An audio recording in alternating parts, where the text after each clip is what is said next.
प्रेम से बोलिए जय माता दी। माता रानी की कृपा आप सभी भक्तों पर सदा सर्वदा बनी रहे। प्यारे भक्तों, आज है गुप्त नवरात्रि का 9वां दिन। 9वां दिन माँ मातंगी देवी को समर्पित होता है।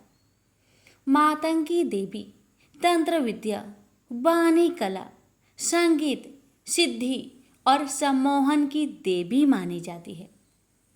इन्हें तंत्र की सरस्वती भी कहा जाता है।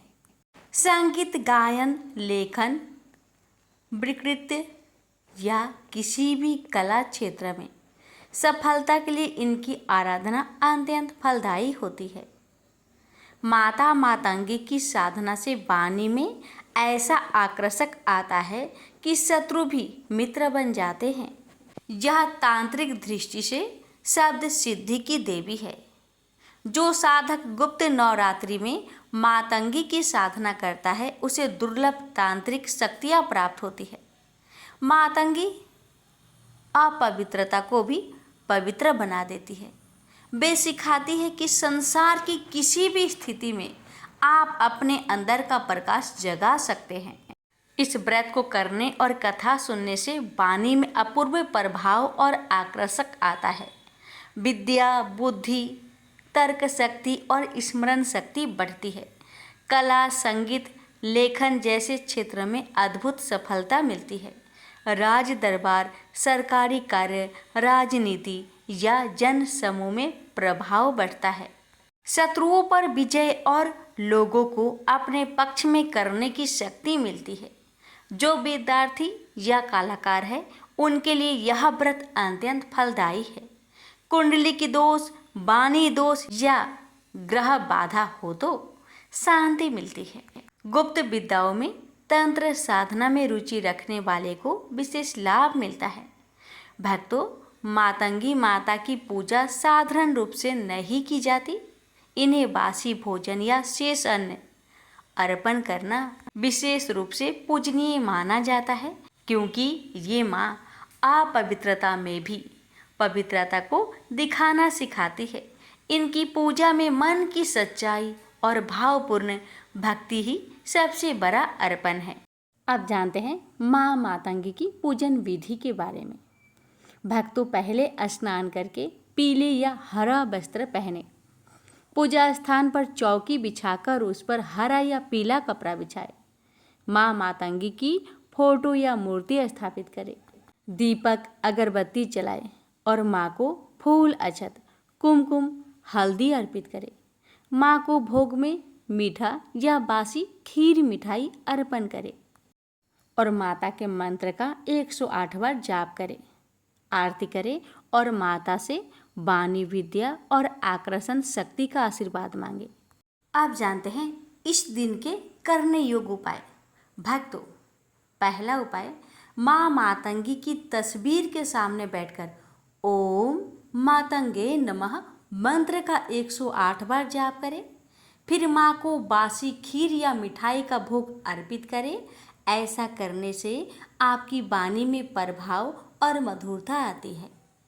दूसरा, पढ़ाई और कला में सफलता पाने के लिए माँ के सामने अपनी किताबें, पेन या वाद्य यंत्र रखें। प्रार्थना करें, हे माँ, मेरी बुद्धि तेज करे, मेरी विद्या में वृद्धि करे। इससे स्मरण शक्ति और रचनात्मकता बढ़ती है। तीसरा, शत्रु विजय और सम्मान प्राप्त करने के लिए भक्तों 9 द्रुवा यानी हरी घास ले और माँ को अर्पण करें। बोले, हे मातंगी माँ, मेरे शत्रु शांत हो और मुझे समाज में मान सम्मान मिले। इससे आपकी विरोधी भी मित्रवत व्यवहार करने लगेंगे।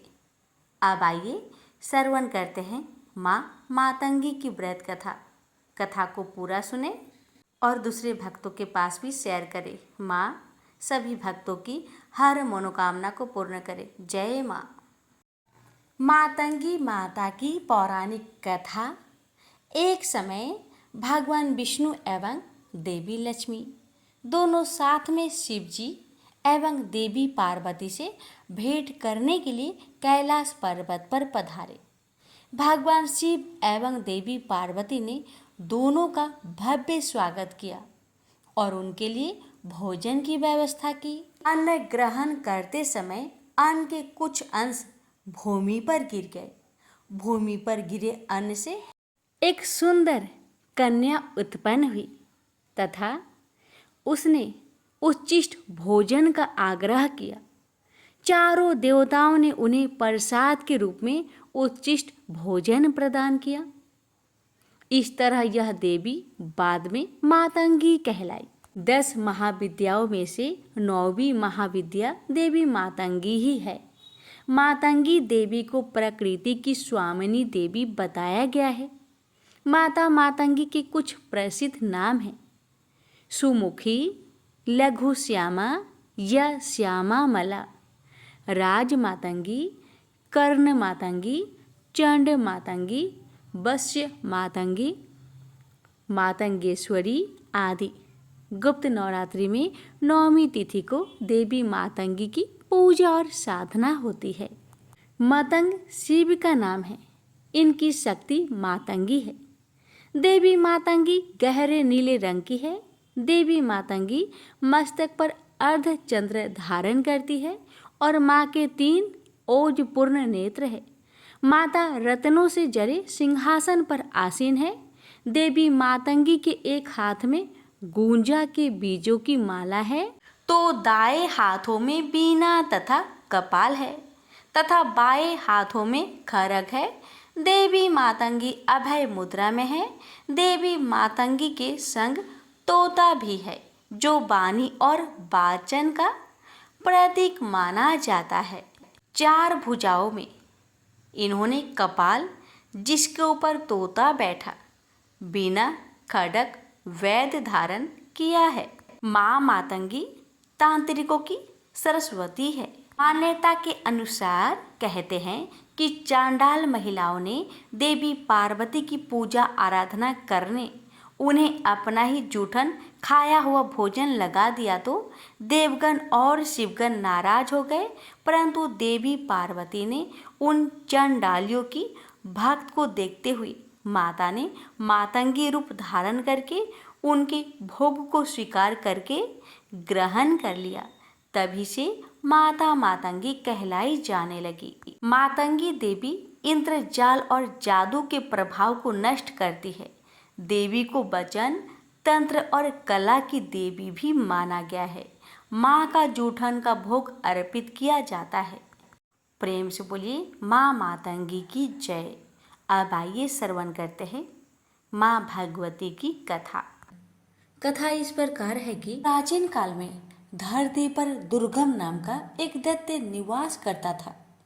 वह बड़ा दुर्दांत और अत्याचारी था। बल भी उसके शरीर में अपरिमित था। वह जब जोर से हंसता था तो उसके मुख से अग्नि की चिंगारियां निकलती थी। दुर्गम ऋषि मुनियों और संतों पर अपना अधिकार स्थापित करना चाहता था। उन्हें अपने संकेत पर चलाना चाहता था, पर प्रयत्न करने पर भी उसकी यह इच्छा पूरी नहीं हो पाती थी। कारण यह था कि ऋषि मुनियों के पास वेदों का ज्ञान था, सिद्धियां थी। दुर्गम जब भी आक्रमण करता था वह उनकी सिद्धियों और शक्तियों से पराजित हो जाता था। उसने सोचा कि जब तक ऋषियों मुनियों के पास वैद रहेंगे वह उन पर आधिपत्य स्थापित नहीं कर सकेगा। किसी प्रकार उनसे वेद छीन लेने चाहिए। यह सोचकर वह वेद प्राप्त करने के लिए ब्रह्मा जी की तपस्या करने लगा। तप करते करते 100 वर्ष बीत गए। उसकी कठिन तपस्या को देखकर ऋषि मुनि भयभीत हो उठे। वेदों के पंडित कांपने लगे। उन्होंने एक साथ मिलकर दुर्गम के तप को भंग करने का बड़ा प्रयत्न किया, पर दुर्गम हिमालय की तरह अपने स्थान पर अडिग बना रहा। दुर्गम ने अविचलित रूप से 1000 वर्षों तक तप किया। आखिर ब्रह्मा जी का आसन हिला।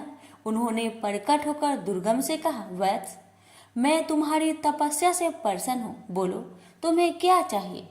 दुर्गम ने ब्रह्मा जी को प्रणाम करते हुए कहा, भगवान, यदि आप मेरी तपस्या से प्रसन्न हैं तो मुझे वेद चाहिए।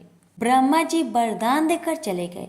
वेद दुर्गम के पास आ गए। ऋषि मुनि वेद ज्ञान से वंचित हो गए। उनकी सिद्धियां और शक्तियां लुप्त हो गई। यज्ञ बंद हो गए। यज्ञों में दी जाने वाली हबियां भी बंद हो गई। हबियों से परिपुष्ट होने वाले देवता निर्बल हो गए। दुर्गम ने देवलोक पर आक्रमण करके सहज ही उसे अपने अधिकार में ले लिया। देवता देवलोक छोड़कर भाग गए। उधर धरती पर पानी न बरसने के कारण अकाल पड़ गया। मनुष्य, पशु, पंछी सभी जल और अन्न के अभाव में भूखे मरने लगे। चारों ओर हाहाकार मच गया। भूख से व्याकुल प्रजा राजा के द्वार पर पहुंची, पर राजा के भंडार में भी अन्न का नाम तक नहीं था। राजा दुखी प्रजाजनों के साथ ऋषियों के पास गया। ऋषियों ने कहा, राजन, हम क्या कर सकते हैं? हम वेद मंत्रों को भूल गए हैं। ब्रह्मा जी के वरदान से वे दुर्गम के पास चले गए हैं। पृथ्वी पर न यज्ञ हो रहे हैं, न देवताओं को हबिया दी जा रही है। देवता निर्बल हो गए हैं। वे भी कुछ नहीं कर सकते। इस महासंकट को दूर करने के लिए क्या किया जाए, सोच विचार होने लगा। आखिर में निश्चय हुआ कि हम सबको शक्ति की आराधना करनी चाहिए। राजा, प्रजाजन, ऋषि मुनि नदी तट पर उपस्थित हुए और अंतरकंठ से देवी को पुकारने लगे, माँ, हम दुखियों की रक्षा करो, हम तुम्हारी शरण में हैं। इस महाभयानक संकट की घड़ी में तुम्हें छोड़कर हमारा और कौन सहायक है? हे जगजननी, हम पर दया करो, हमें इस संकट से उबारो। अंतरकंठों की पुकार से भगवती दुर्गा द्रवित हो उठी। वे 1000 भुजाओं के साथ प्रकट हुई। उनके बहुत से नेत्र थे। वे अपने हाथों में भांति भांति के अस्त्र शस्त्र धारण की हुई थी। उनकी आंखों से आंसुओं की बूंदें गिरने लगी। उन बूंदों ने प्रचंड धारा का रूप धारण कर लिया। धारा वेग से ऊपर उठी और देवलोक में जा पहुंची। दुर्गम उस प्रचंड धारा को देखकर भयभीत हो उठा। वह देवलोक छोड़कर भाग खड़ा हुआ। उसके हाथ से वेद छूट गए। धारा वेदों को लेकर धरती पर लौट आई। उसने वेदों को ऋषि मुनियों को सौंप दिया। ऋषि मुनियों ने माँ दुर्गा से प्रार्थना की, माँ, अब आप हमें छोड़कर न जाए, या धरती पर निवास कीजिए। भगवती दुर्गा ने ऋषि मुनियों की प्रार्थना स्वीकार कर ली। वे अपने लोक में न जाकर धरती पर ही रह गई। कहते हैं, सहारनपुर की शाकंभरी देवी वही देवी है जिनकी आंसुओं की प्रचंड धारा में दुर्गम सदा सदा के लिए लुप्त हो गया था और जिन्होंने उनसे वेद भी छीनकर पुनः ऋषियों को सौंप दिए थे। प्रेम से बोलिए, माँ दुर्गा की जय हो, शाकंभरी देवी की जय हो। ये माँ दुर्गा की एक अन्य कथा, ये कथा है पूजा का प्रसाद। एक ब्राह्मण था, वह बहुत गरीब था। अपनी इस दशा में भी वह माँ भगवती की बहुत बड़ा भक्त था। उसकी पत्नी भी भोली भाली थी। गरीबी की दिन बिताते हुए उसने पति से कभी कुछ नहीं कहा। ब्राह्मण की एक बेटी थी, वह बड़ी सुंदर और चतुर थी। माँ बाप अपनी बेटी को बहुत प्यार करते थे, किंतु जैसे जैसे बेटी बड़ी होती गई उसके विवाह की चिंता उन्हें सताने लगी। एक समय की बात है कि रात बहुत अंधेरी थी। झमझमाझम बरसते पानी में जब आकाश में बादल गरज रहे थे, तभी किसी ने ब्राह्मण का दरवाजा खटखटाया। ब्राह्मण ने दरवाजा खोला। सामने एक राहगीर खड़ा था। उसने कहा, मैं पास की ही गांव में रहने वाला ब्राह्मण हूँ, रिश्तेदारी में जा रहा हूँ। रास्ते में दिन ढल गया है, बरसात शुरू हो गई है, बड़ी कठिनाई से यहाँ तक आ सका हूँ। ब्राह्मण ने कहा, अतिथि के रूप में आप मेरे लिए पूज्य हैं। घर में जो कुछ रूखा सूखा है उसे खाकर संतोष करें। अतिथि ब्राह्मण सत्कार से बहुत प्रसन्न हुआ।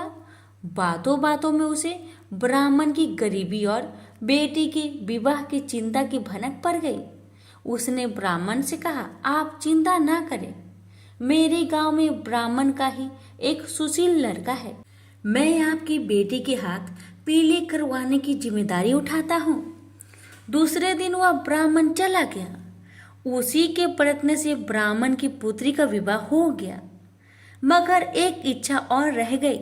माँ दुर्गा देवी की पूजा हो जाती और घर पर 2-4 ब्राह्मण भोजन कर लेते तो कितना अच्छा होता। ब्राह्मण बोला, मेरे मन में भी यह बात थी। विवाह के बाद बेटी को भी नहीं भुला पाए। माँ दुर्गा की पूजा के बहाने उसे भी बुला लेते। नवरात्रि आ रहे हैं मगर पूजा यूं थोड़ी ही होती है। पैसे तो चाहिए था, कहाँ से लाऊं पैसा। पत्नी बोली, मन में संकल्प है तो काम अवश्य पूरा होगा। माँ दुर्गा की कृपा होगी। तुम जाकर भगवती दुर्गा की मूर्ति लेकर आओ। पत्नी की बात सुनकर ब्राह्मण का उत्साह जाग उठा। वह एक मूर्तिकार के पास गया। मूर्ति का दाम पूछा तो चौंक पड़ा। मूर्ति महंगी थी। ब्राह्मण निराश होकर लौटने लगा। मूर्तिकार सज्जन व्यक्ति था। वह ब्राह्मण की व्यवस्था तार गया। बोला, निराश ना हो, लाओ तुम्हारे पास जितने पैसे हो मुझे दे दो और मूर्ति ले जाओ। ब्राह्मण सुनकर सोच में पड़ गया। जेब टटोली, उसमें केवल 1 रुपया था, जबकि मूर्ति 10 रुपए की थी। परंतु मूर्तिकार ने उससे 1 रुपए में ही दुर्गा माता की मूर्ति दे दी। घर आकर पत्नी को दुर्गा की मूर्ति दिखाई, लेकिन उस समय पत्नी बीमार थी। ब्राह्मण अकेले ही तैयारी में जुट गया। पत्नी ने कहा, पूजा शुरू होने से पहले बेटी को ससुराल से लेकर आ जाना। ब्राह्मण तुरंत अपनी बेटी को लेने चल दिया। ब्राह्मण अपनी बेटी के ससुराल पहुंचा। बहू के पिता को खाली हाथ देखा तो उसकी सास भड़क गई और बहू को नहीं भेजा। अपनी गरीबी पर ब्राह्मण को आज पहली बार बहुत दुख हुआ। वह गांव के बाहर आया। एक पेड़ के नीचे बैठकर देर तक रोता रहा।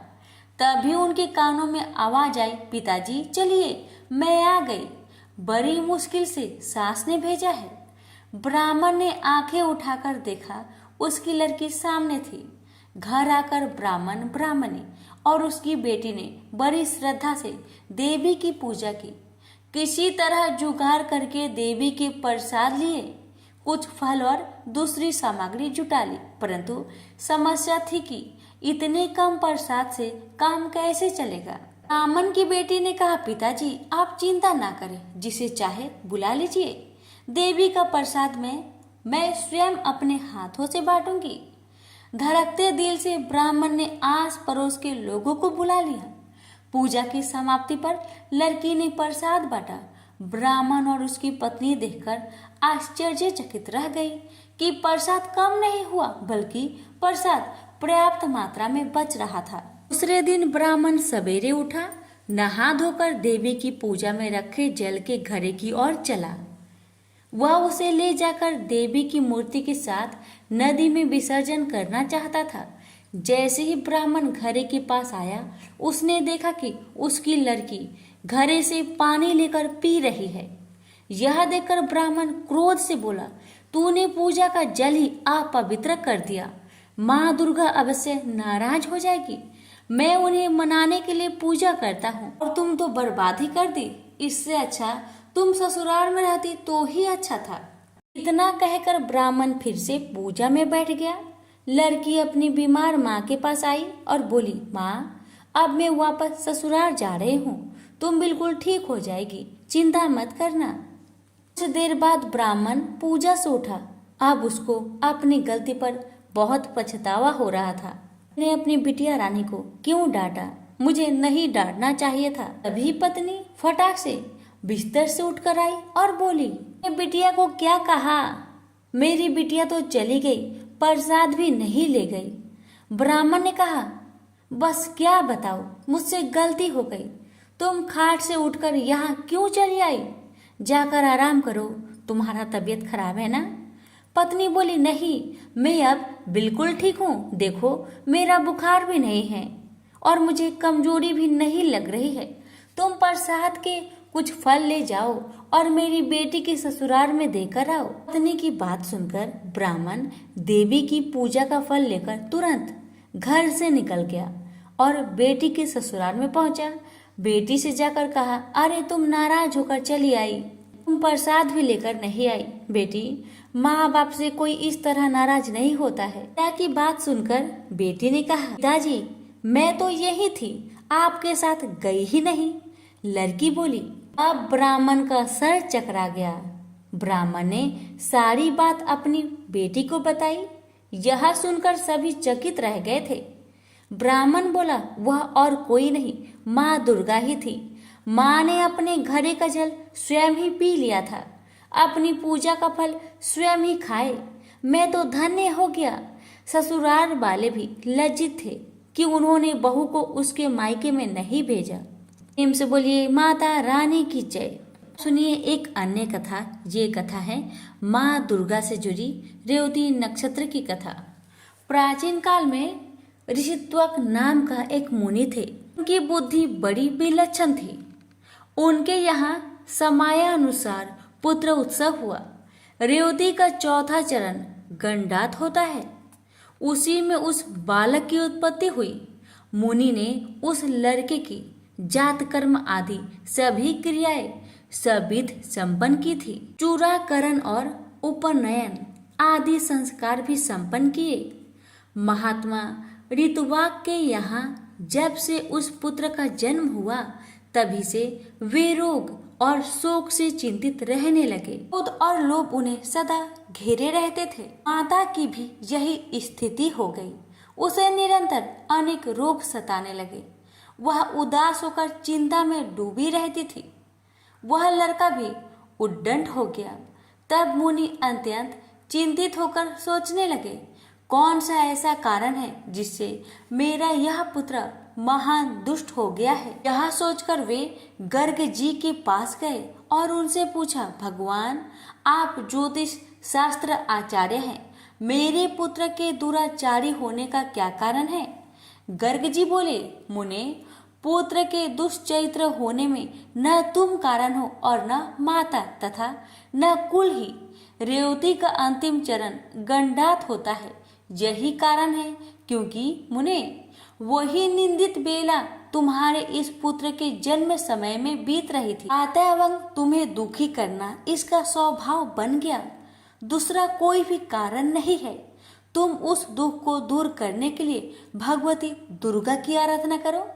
यत्न पूर्वक सुपूजित होने पर वे संपूर्ण विघ्न शांत कर देती है।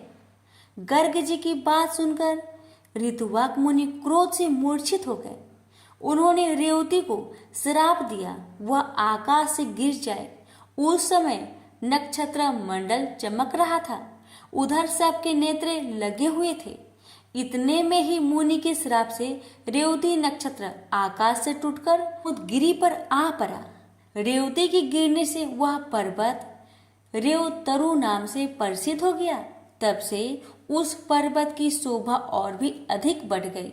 यो रेवती को श्राप देने के पश्चात मुनिवर ऋतुवाक गर्ग जी के कथानुसार भगवती दुर्गा की आराधना करके सुख और सौभाग्य से संपन्न हो गए। रेवती नक्षत्र का जो तेज पर्वत पर गिरा, उससे एक कन्या उत्पन्न हो गई। जगत में अनुपम सुंदरी होकर वह दूसरी लक्ष्मी की भांति शोभा पाने लगी। रेवती के तेज से प्रकट होने वाली उस कन्या पर मुझ ऋषि की दृष्टि पड़ी। उसे देखकर वे प्रसन्न हो गए और उसका नाम रेवती रख दिया। महर्षि परमुज का आश्रम कुमुदगिरी पर था। उस कन्या को वे अपने स्थान ले आए और पुत्री की भांति धर्म पूर्वक उसके पालन पोषण की व्यवस्था कर दी। जब कुछ समय बाद वह सुंदर कन्या युवती हो गई, तब उसे देखकर कौन इसके योग्य वर होगा, ये मुनि विचार करने लगे। बहुत खोजबीन करने पर भी उस कन्या के अनुरूप वर पाने में उन्हें सफलता न मिल सकी। तब वे अग्निशाल में जाकर अग्निदेव की उपासना करने लगे। अग्निदेव प्रसन्न हुए और कन्या के वर के विषय में मुनि से बोले, मुने सदा धर्म में तत्पर रहने वाले पराक्रमी शूरवीर प्रिय भाषी तथा युद्ध में पीछे न हटने वाले राजा दुर्दम इसके पति होंगे। अग्निदेव की बात सुनकर मुनि प्रसन्न हुए। उसी समय संयोगवश राजा दुर्गम शिकार खेलने के बहाने परमुच ऋषि के आश्रम में आए। जब वह आश्रम के भीतर गए तब उन्हें मुनि दिखाई ना पड़े, अतः उन्होंने उस कन्या रेवती को बुलाया और संबोधित करके पूछा, प्रिय महाभाग महर्षि कहाँ है? मैं उनके चरणों के दर्शन करना चाहता हूँ। कन्या बोली, महाराज मुनिवर अभी अभी निकलकर अग्निशाला में गए हैं। कन्या की बात सुनकर राजा दुर्दम अग्निशाला के द्वार पर पहुंच गए। वे राजोचित वेशभूषा में थे। नम्रता से उनका मस्तक झुका हुआ था। उन पर मुनि की दृष्टि पड़ी। तब राजा ने मुनि को प्रणाम किया। मुनि ने अपने एक शिष्य से कहा, गौतम अर्घ्य उपस्थित करो। ये राजा अर्घ्य पाने के अधिकारी है, क्योंकि बहुत दिनों में इनका आगमन हुआ है। और खास बात तो यह है कि यह हमारे जमाता है। यह कहकर मुनि ने उन्हें अर्घ्य दिया और राजा ने उसे स्वीकार भी कर लिया।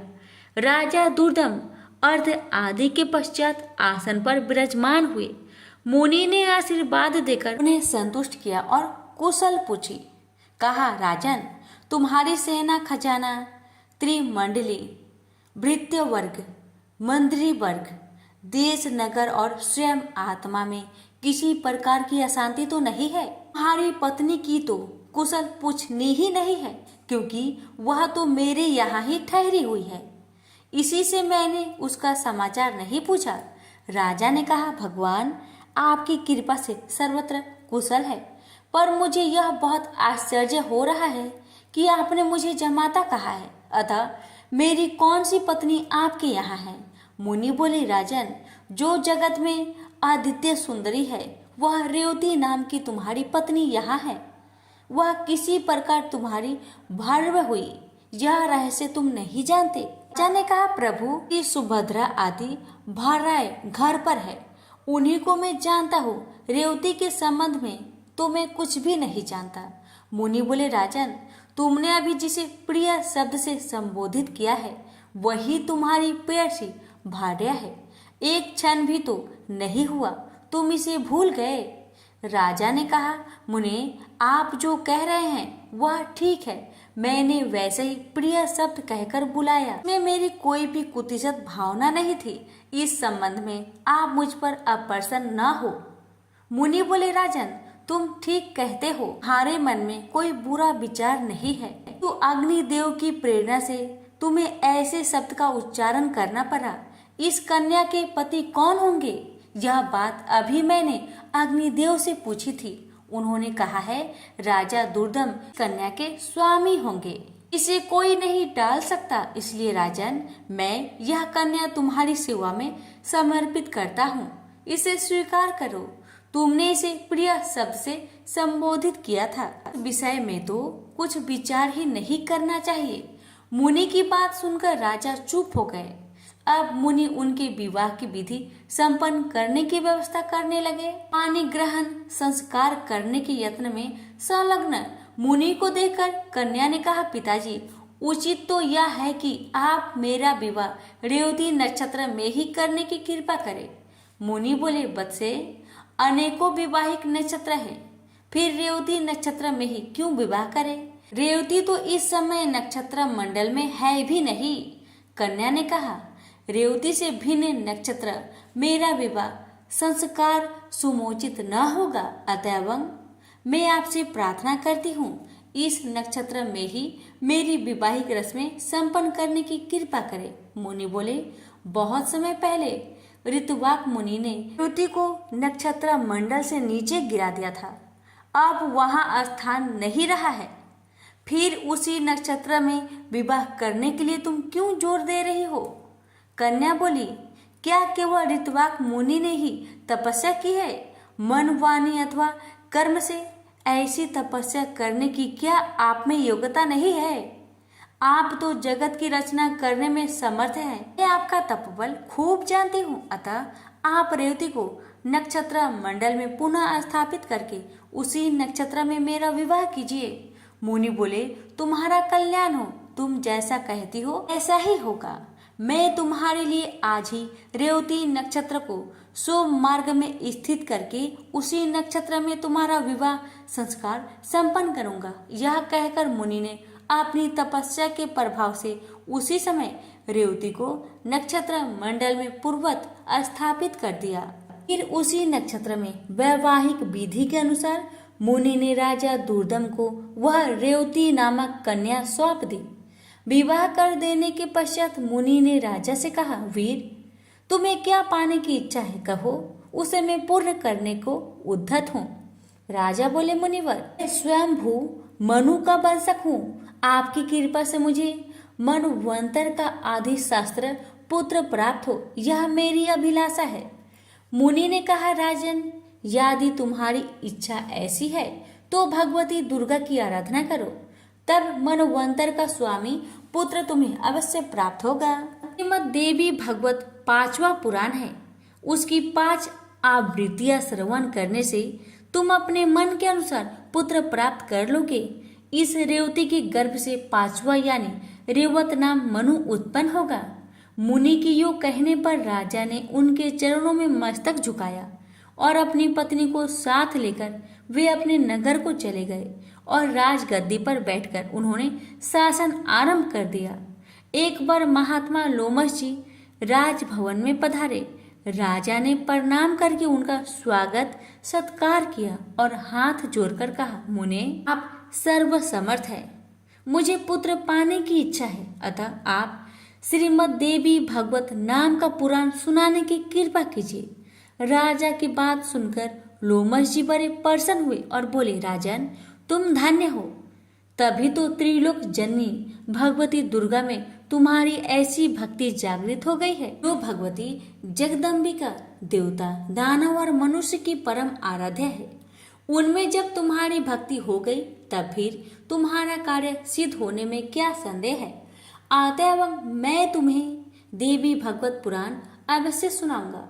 उसके श्रवण मात्र से कोई भी पदार्थ पाने की इच्छा शेष नहीं रहती। यह कहकर लोमश जी ने शुभ मुहूर्त में कथा आरंभ कर दी। समय व्यतीत होने पर भगवती की कृपा से रानी को लोक का कल्याण करने वाला गर्भ ठहर गया। गर्भ की अवधि पूर्ण होने पर ग्रहों के उत्तम युग में रानी ने पुत्र को जन्म दिया। पुत्र जन्म की बात सुनकर राजा की खुशी का ठिकाना न रहा।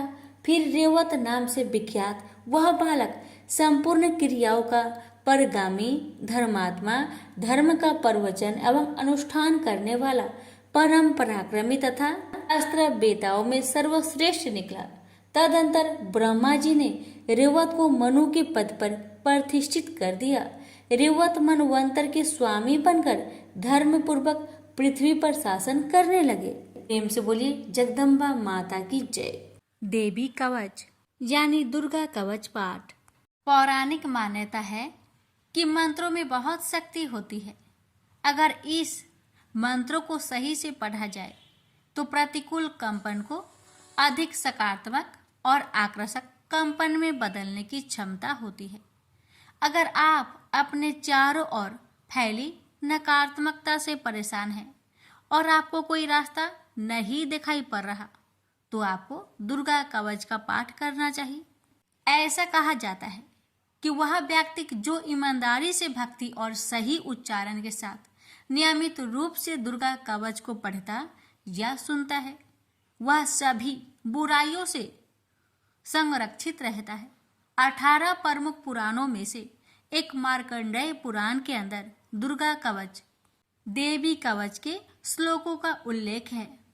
दुर्गा कवच दुर्गा सप्तशती का एक आदित्य स्रोत है। दुर्गा कवच को भगवान ब्रह्मा ने ऋषि मार्कंडेय को सुनाया और इसमें 47 श्लोक शामिल है। इसके बाद 9 श्लोकों में फल श्रुति लिखित है। फल श्रुति का अर्थ होता है कि मंत्रों को सुनने या पढ़ने से क्या फल प्राप्त होता है। दुर्गा कवच का महत्व। दुर्गा कवच में भगवान ब्रह्मा जी ने देवी पार्वती माँ की 9 अलग अलग देवीय रूपों के बारे में बताया है। भगवान ब्रह्मा हर किसी को देवी कवच को पढ़ने या सुनने के लिए देवी माँ का आशीर्वाद मांगने के लिए अनुरोध करते हैं। जो भी इस कवच का नित्य पाठ करता या सुनता है वह माँ दुर्गा से विशेष आशीर्वाद प्राप्त करता है। नकारात्मकता को खत्म करने के लिए एक शक्तिशाली मंत्रों का संग्रह देवी कवच के रूप में विद्यमान है। यह जातक को किसी भी बुरी आत्माओं से बचाने के लिए एक कवच के लिए रूप में कार्य करता है। भक्तों, अब जानते हैं दुर्गा कवच का पाठ कैसे करें। दुर्गा कवच का पाठ दुर्गा सप्तशती के आरंभ में और दुर्गा सप्तशती पाठ के बाद में करना चाहिए। दुर्गा कवच का पाठ करने से पहले स्नान करके स्वच्छ वस्त्र धारण कर ले। इसके बाद माँ का ध्यान करे और घी का दीप जलाए। दुर्गा कवच का पाठ शुरू करने से पहले अपने मन से सभी दुर्भावनाओं को दूर कर दे और सिर्फ माँ की भक्ति के बारे में विचार करे। माँ को पुष्प अर्पित करने के बाद फल मिष्ठान का भोग लगाए और दुर्गा कवच का पाठ शुरू करे। दुर्गा कवच का पाठ करने के लाभ। दुर्गा कवच का पाठ करने से जातक के मन और उसके आसपास से नकारात्मक ऊर्जाओं का नाश होता है। दुर्गा कवच का पाठ करने से जातक को प्रेत बाधा जैसी समस्याओं से जल्दी मुक्ति मिल जाती है। दुर्गा कवच का पाठ करने से अकाल मृत्यु जैसे संकट दूर होते हैं। दुर्गा कवच का पाठ करने से बड़े से बड़े संकट का निवारण होता है। दुर्गा कवच का पाठ करने से असाध्य रोगों से मुक्ति मिलती है। इतना ही नहीं, दुर्गा कवच का पाठ से न्यायालय से जुड़ी मामलों में जीत हासिल होती है। भक्तों, इस पावन दुर्गा कवच का पाठ करने से इतना ही नहीं, शत्रुओं में भी विजय हासिल होती है। अब जानिए दुर्गा कवच पाठ करने के कुछ नियम। दुर्गा कवच करते समय शब्दों के उच्चारण का विशेष ध्यान देना चाहिए। अगर आप संस्कृत में पाठ नहीं कर पा रहे तो हिंदी में पाठ करें, लेकिन गलत उच्चारण में इसका पाठ कभी ना करें। दुर्गा कवच का पाठ करते समय प्याज, लहसुन, तंबाकू, मांस, मदिरा और किसी भी प्रकार के तामसिक भोजन को ना ग्रहण करें। दुर्गा कवच का पाठ करते समय पूर्ण ब्रह्मचर्य का पालन करना चाहिए। दुर्गा कवच का पाठ करते समय मन में कोई भी छल कपट, लोभ, लालच को नहीं रखना चाहिए और सच्चे मन से माँ की आराधना करनी चाहिए। दुर्गा कवच का पाठ करते समय स्वच्छ और सुगंधित वातावरण होना चाहिए। आसपास गंदगी ना हो, इसका विशेष ध्यान देना चाहिए। आइए रसपान करते हैं। श्री दुर्गा कवच पाठ प्रारंभ है। महर्षि मार्कंडेय बोले, हे पितामह, संसार में जो गुप्त हो और मनुष्यों की सब प्रकार से रक्षा करता हो और जो आपने किसी को आज तक न बताया हो, वह कवच मुझे बताइए। श्री ब्रह्मा जी कहने लगे, अत्यंत गुप्त व सब प्राणियों की भलाई करने वाला कवच मुझसे सुनो।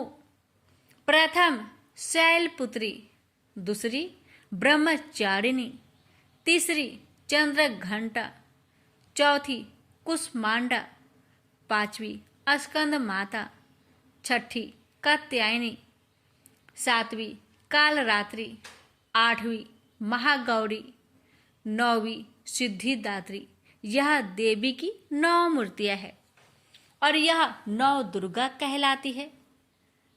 आग में जलता हुआ रण में शत्रु से घेरा हुआ, विषम संकट में फंसा हुआ मनुष्य आदि दुर्गा के नाम का स्मरण करे तो उनको कभी भी कोई हानि नहीं होती।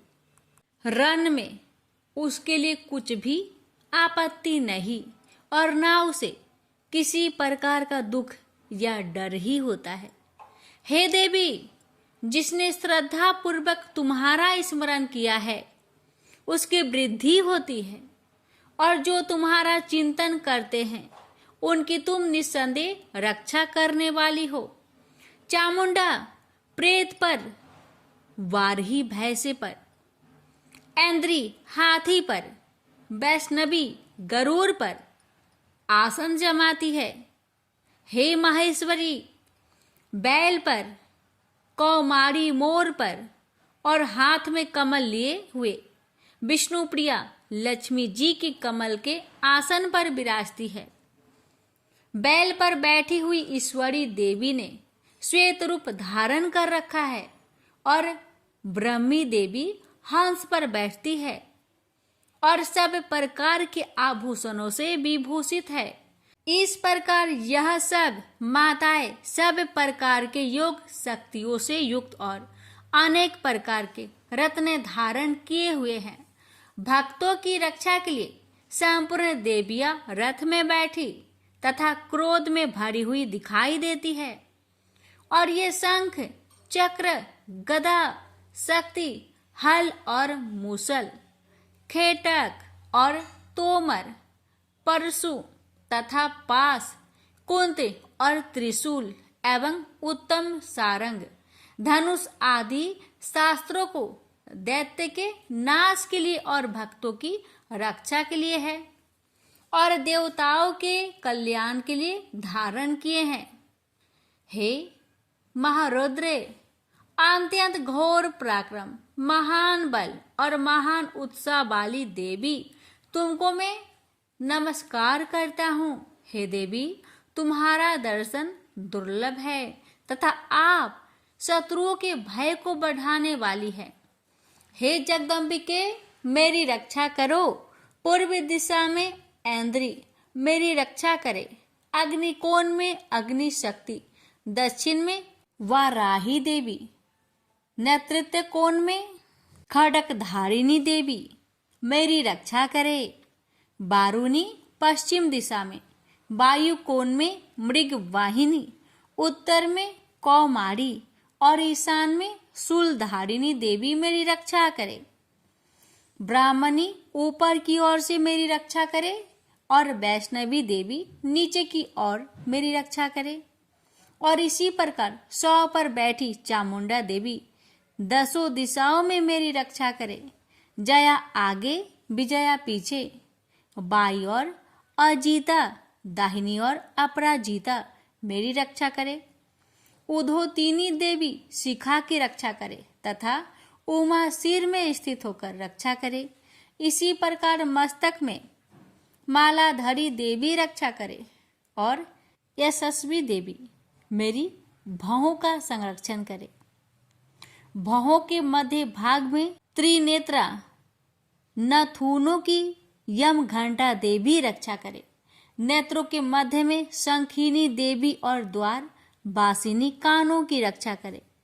कपोलों की कालिका देवी और कानों के मूल भाग की भगवती साकरी रक्षा करे। सुगंधा नासिका में और चर्चिका ऊपर की होठ में और अमृत कला नीचे की होठ की सरस्वती देवी जीभ की रक्षा करे। कौमारी देवी दांतों की और चंडिका कंठ परिवेश की रक्षा करे। चित्र घंटा गले की घंटी की और महामाया तालू की रक्षा करे। कामाक्षी ठोड़ी की, सर्वमंगला बानी की रक्षा करे। भद्रकाली गर्दन की और धनुर्धरी पीठ के मेरुदंड की रक्षा करे। कंठ के बाहरी भाग की नीलग्रीवा और कंठ की नली की नल कुबरी रक्षा करे। दोनों कानों की खाडिंगिनी और वज्रधारिणी मेरी दोनों बाहों की रक्षा करे। दंडिनी दोनों हाथों की और अंबिका देवी समस्त उंगलियों की रक्षा करे। शूलेश्वरी देवी संपूर्ण नखों की, कुलेश्वरी देवी पेट की रक्षा करे। महादेवी दोनों स्तनों की, शोक विनाशिनी मन की रक्षा करे। ललिता देवी हृदय की, शूलधारिणी उदर की रक्षा करे। कामिनी नाभि की, गुहोश्वरी गुहा स्थान की, पुतना और कामिका लिंग की और महिषावाहिनी गुदा की रक्षा करे। भगवती खटी भाग में और विंध्यावासिनी घुटनों की रक्षा करे। संपूर्ण इच्छाओं को पूर्ण करने वाली महाबला देवी दोनों पिंडलियों की रक्षा करे। नरसिंही दोनों टकुनों की और तेजसी देवी दोनों पावों के पृष्ठ भाग की, श्रीधरी पावों की अंगुलियों की तथा बासनी पैर की तलुओं की। दंष्ट्रा करालिनी देवी नखों की। ऊर्ध केशविनी केशों की। बागेश्वरी त्वचा की रक्षा करे। रोमावलियों के छिद्रों की। कौबेरी और त्वचा की बागेश्वरी देवी रक्षा करे।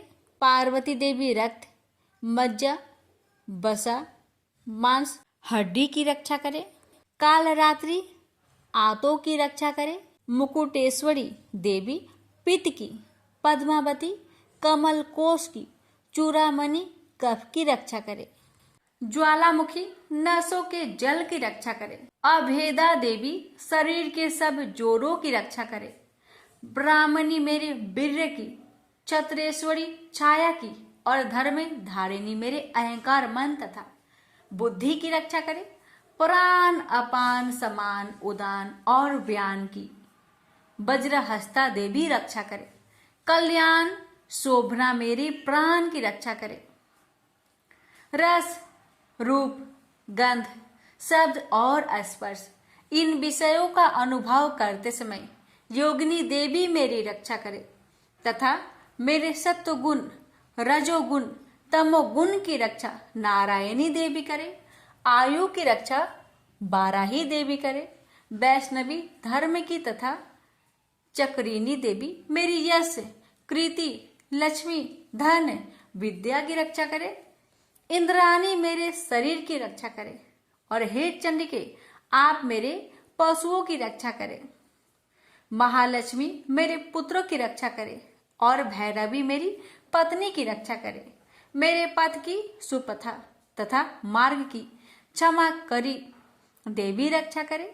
राजा के दरबार में महालक्ष्मी तथा सब और व्याप्त रहने वाली विजया देवी चारों ओर से मेरी रक्षा करे।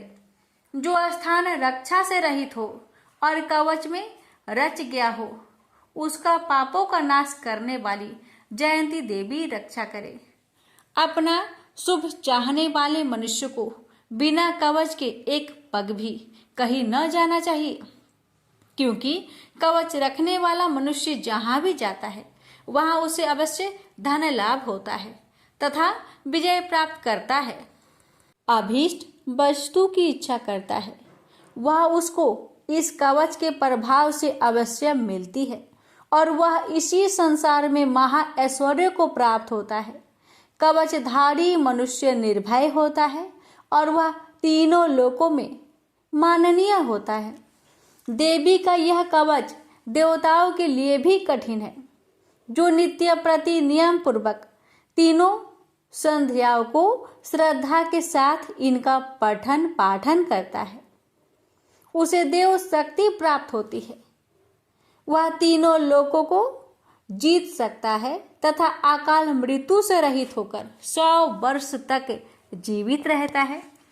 उसकी लुता, चर्म रोग, विस्फोट आदि समस्त व्याधियां समूल नष्ट हो जाती है।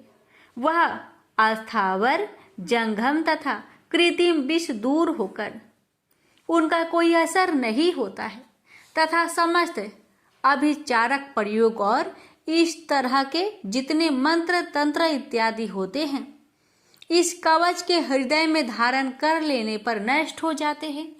इसके अतिरिक्त पृथ्वी पर विचरने वाला भूचर, नभचर, जलचर प्राणी, उपदेश मात्र से सिद्ध होने वाले निम्न कोटि के देवता, जन्म के साथ प्रकट होने वाले देवता, कुल देवता, कंठमाल आदि डाकिनी शाकिनी, अंतरिक्ष में विचरने वाली अत्यंत बलवती भयानक डाकिनियां, गृह भूत, यक्ष, गंधर्व, राक्षस, ब्रह्म राक्षस, बैताल, कुष्मांड और भैरव आदि अनिष्ट कारक देवता भी उस मनुष्य को जिसने कि अपने हृदय में यह कवच धारण किया हुआ देखते ही भाग जाते हैं।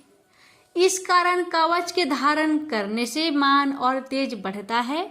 जो मनुष्य इस कवच का पाठ करके उसके पश्चात सप्तशती चंडी का पाठ करता है उसका यश जगत में विख्यात होता है। और जब तक वन पर्वत और कना आदि इस भूमंडल पर स्थित है तब तक यह पुत्र पौत्र आदि संतान परंपरा बनी रहती है। फिर देहांत होने पर ऐसा मनुष्य परम पद को प्राप्त होता है जो देवताओं के लिए भी कठिन है, और अंत में सुंदर रूप को धारण करके भगवान शंकर के साथ आनंद करता हुआ परम मोक्ष को प्राप्त होता है। प्रेम से बोलिए जय माता दी। माता, इस दुर्गा कवच पाठ करने में हमसे अगर कोई गलती हुई हो उसे क्षमा करे। हे माता, कथा कहने वाले पर, सुनने वाले पर अपनी कृपा बनाए रखे। जय माता दी। अब भक्तों रसपान करेंगे अर्थ अर्गला श्रोतम।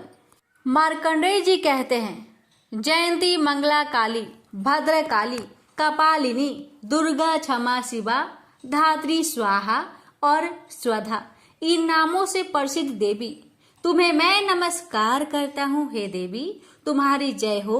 प्राणियों के संपूर्ण दुख हरने वाली तथा सब में व्याप्त रहने वाली देवी तुम्हारी जय हो।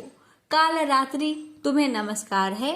मधु और केटभ दैत्य का वध करने वाली, ब्रह्मा को वरदान देने वाली देवी तुम्हें नमस्कार है। तुम मुझे रूप दो, जय दो, यश दो और काम क्रोध आदि शत्रुओं का नाश करो। महिषासुर का नाश करने वाली तथा भक्तों को सुख देने वाली देवी तुम्हें नमस्कार है। तुम मुझे सुंदर स्वरूप दो, विजय दो और मेरे शत्रुओं को नष्ट करो। हे रक्त बीज का वध करने वाली, हे चंड मुंड को नाश करने वाली, तुम मुझे रूप दो, जय दो, यश दो और काम क्रोध आदि शत्रुओं का नाश करो। हे शुभ, निशुभ और धूम्राक्ष राक्षस का मर्दन करने वाली देवी, मुझको स्वरूप दो, विजय दो और मेरे शत्रुओं का नाश करो। हे पूजित चरण युगल वाली देवी, हे संपूर्ण सौभाग्य प्रदान करने वाली देवी, तुम रूप दो, जय दो, यश दो और काम क्रोध आदि शत्रुओं का नाश करो। हे देवी, तुम्हारे रूप और चरित्र अमित है। तुम सब शत्रुओं का नाश करने वाली हो। मुझे रूप, जय, यश दो और काम क्रोध आदि शत्रुओं का नाश करो।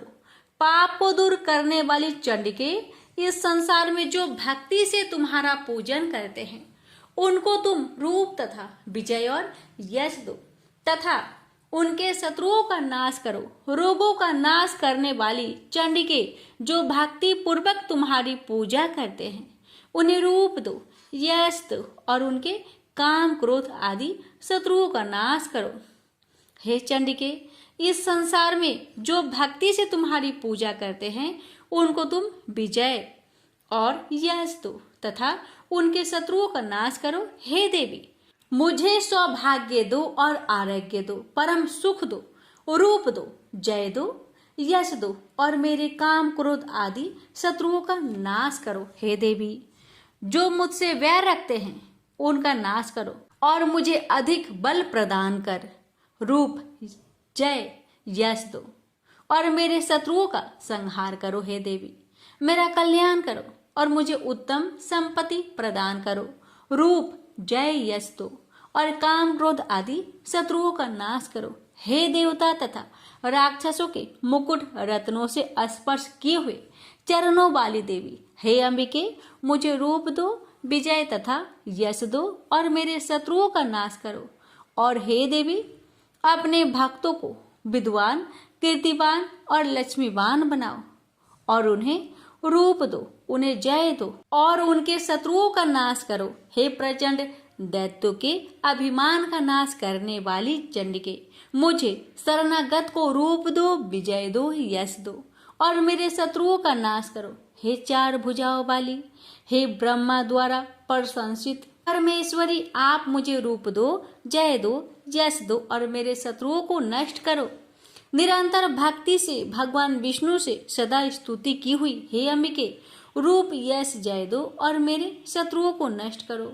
हिमाचल कन्या पार्वती के भगवान शंकर से स्तुति की हुई है परमेश्वरी, मुझे रूप, जय, यश दो और मेरे शत्रुओं का नाश करो। इंद्राणी के पति इंद्र के द्वारा सद्भाव से पूजित होने वाली परमेश्वरी, मुझे तुम रूप दो, जय दो, यश दो और काम क्रोध आदि शत्रुओं को नष्ट करो। प्रचंड भुजदंड से दैत्यों के घमंडों को नष्ट करने वाली, मुझे रूप दो, जय दो, यश दो और मेरे शत्रुओं का नाश करो हे देवी।